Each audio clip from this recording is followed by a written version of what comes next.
What's one of the reasons why you think he has become, again, in so many writings? I mean, if you leave Louisville, if you go outside of Louisville and go to New York or go to DC, and you look at what people's definition of American folk art is, Edgar is really kind of right there in the center. I mean, what do you think is one of the reasons why that has happened?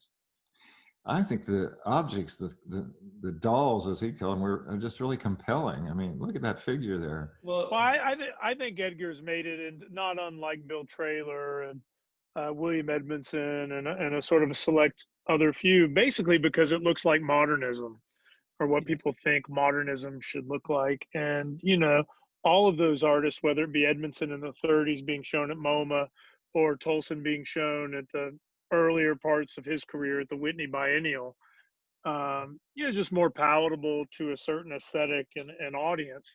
Um, it doesn't really look like folk art. What people consider to be folk art. I mean, it looks quote unquote more sophisticated. So I think that he was sort of allowed into that pantheon for those reasons. yeah, and I kind of put some examples here of Not unlike Mr. Lopez. right, and who was a contemporary of his, but his father also did. So I think Edgar was important because he tapped into a kind of American psyche in regards to this kind of work. Sure. And was good at sort of producing it.